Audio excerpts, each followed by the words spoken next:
خاندانی کیا کرنا ہے؟ تراویح کی نماز. کیا کام کرنا ہے بھائی؟ اور تراویح 20 رکعتیں ہیں, 8 رکعتیں بولو نہیں. حضرت عمر سے 2 روایتیں, ایک 8 والی اور ایک 20 والی, کہ حضرت عمر نے کتنی دیکھو نبی صلی اللہ علیہ وسلم نے تراویح کی کتنی رکعتیں پڑھی ہیں, کوئی بے غبار حدیث میں ہمیں اس کا تذکرہ نہیں ملتا. بس اتنا ہے کہ 3 دن پڑھی ہے, بس کتنی پڑھی ہے ہمیں نہیں پتا. یہ ہمیں حضرت عمر کے عمل سے پتا چلتا ہے, کیونکہ حضرت عمر بدعتی بولو نہیں ہو سکتے, کیونکہ انہوں نے جب جماعت سے 20 رکعتیں پڑھائی ہیں حضرت عمر نے, تو اس کا مطلب نبی نے ان 3 دن میں کتنی پڑھی تھی. اور ایک ضعیف روایت میں اس کا تذکرہ بھی ہے کہ نبی نے 20 رکعتیں پڑھی ہیں. تو ضعیف روایت کی تائید جب خلفائے راشدین کے عمل سے ہو گئی تو وہ ضعیف بھی عملاً کیا بن گئی؟ صحیح بن گئی ہے وہ. تو حضرت عمر سے 2 ہیں, 8 بھی اور 20 بھی. 8 والی پر امت نے کسی امت نے عمل ہی نہیں کیا, کیونکہ وہ بالاتفاق مضطرب ہونے کی وجہ سے ضعیف ہے, سند کی وجہ سے نہیں بلکہ مضطرب. کیونکہ جو راوی حضرت عمر سے 8 بیان کر رہا ہے وہی کتنی بھی بیان کر رہا ہے؟ 20 بیان کر رہا ہے. اور جب ہم صحابہ کے دور میں دیکھتے ہیں تو ہمیں سب جگہ 20 نظر آ رہی ہیں, 8 کہیں بھی نظر نہیں آ رہی. تو یہ کیسے ممکن ہے کہ حضرت عمر نے 8 شروع کی ہوں اور کوفہ, بصرہ, دمشق, شام, مصر سب جگہ 20 ہو رہی ہوں؟ اس سے پتہ چلتا ہے کہ حضرت عمر سے جو 20 والی روایت ہے وہ صحیح ہے, 8 والی صحیح نہیں ہے. اور اس کی سب سے بڑی دلیل یہ ہے کہ موطا امام مالک میں ہے 8 رکعتوں والی, جو امام مالک نے نقل کی ہے, لیکن امام مالک خود 8 کا فتویٰ نہیں, وہ خود 20 سے زیادہ کے قائل ہیں, وہ تو 20 کے بھی نہیں 36 کے قائل ہیں. تو یہ کیسے ممکن ہے کہ کتاب کا مؤلف 8 والی ذکر کر رہا ہو مگر خود اس روایت کو وہ اس پر عمل نہ کر رہا ہو؟ ان باتوں کا کسی اہل حدیث عالم کے پاس جواب نہیں ہے.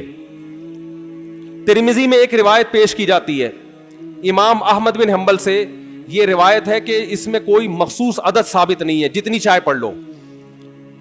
لیکن امام احمد کی جو اپنی اصل کتابیں ہیں فقہ کی, اس میں امام احمد کے شاگرد جو امام احمد سے ذکر کرتے ہیں وہ ذکر کرتے ہیں امام احمد بن حنبل کے نزدیک بھی 20 رکعتیں مختار ہیں.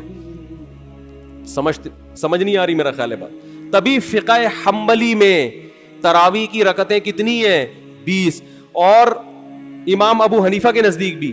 لوگ پتہ ہے مجھ سے کیا کہتے ہیں, لوگ جو ہے نا کہتے ہیں کہ یار آپ ان حدیثوں کا انکار کر رہے ہو جس میں 8 آتا ہے. 8 والی جو بخاری کی حدیث ہے نا اس کا تراویح سے کوئی تعلق نہیں ہے. بخاری میں آتا ہے نبی رمضان اور غیر رمضان میں 8 پڑھتے تھے, اس کا تراویح سے کوئی تعلق, وہ تو غیر رمضان میں بھی تھی. اتنی سینس نہیں ہے یار, آپ ہمیں قرآن و حدیث سکھا رہے ہو اور ہمیں اپنا مقلد بنا رہے ہو, اتنے بڑے بڑے مجتہدین کی تقلید چھوڑ کے. میں لوگوں سے ایک بات کہتا ہوں, ایک قرآن و حدیث وہ ہے جو ابو حنیفہ, شافعی, مالک اور احمد بن حنبل نے سمجھا, اور ایک قرآن و حدیث وہ ہے جو 15ویں صدی کے مولوی سمجھ رہے ہیں. کس کی فہم زیادہ صحیح ہوگی؟ بولو بھائی. ایک قرآن وہ ہے جو انجینئر بیان کر رہا ہے حدیث, ایک حدیث کی تفصیل وہ ہے جو امام مالک بیان کر رہے ہیں, ابو حنیفہ بیان کر رہے ہیں, جن کی 80 ہجری میں پیدائش ہوئی ہے, تابعین میں سے ہیں, جو امام شافعی بیان کر رہے ہیں.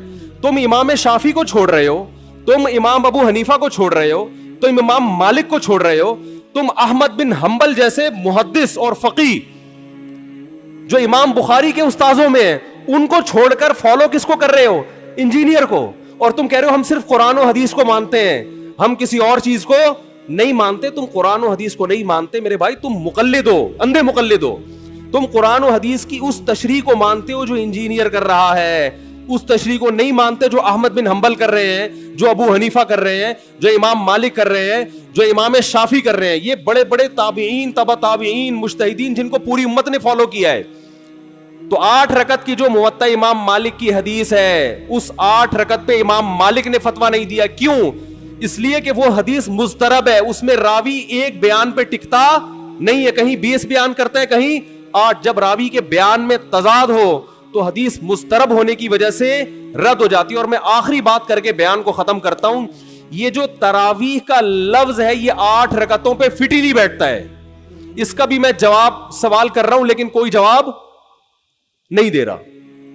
دیکھو اپنی مرضی کے سوال بنا کے جواب دے دیا کرو تو لوگ واہ واہ کریں گے. آپ میرے ساتھ یہ ہو رہا ہے, میں جو بیانات میں اعتراض کرتا ہوں نا اس کا جواب نہیں مجھے ملتا, خود سے اعتراض بنا کے کیا کر دیا جاتا ہے, جواب جیسے میں نے بتایا تھا کہ حرم میں 4 مصلے تھے، حنفی، مالکی، شافی، حنبلی، 4 مصلے تھے نا کئی سو سال تک، جو کہ نہیں ہونے چاہیے، ایک ہی ہونا چاہیے تھا مصلی. تو لوگوں نے اعتراض کیا 4 مصلے تھے حرم میں، یہ دیکھو کتنا غلط، یہ حنفی مالکی ایسے ہوتے ہیں. تو میرا سوال یہ تھا کہ 5واں کیوں نہیں تھا اس وقت؟ اس کا مطلب 5واں فرقہ وجود میں آیا ہی نہیں تھا، وہ اب پیدا ہوا ہے. وہ ٹھیک ہے 4 غلط تھے،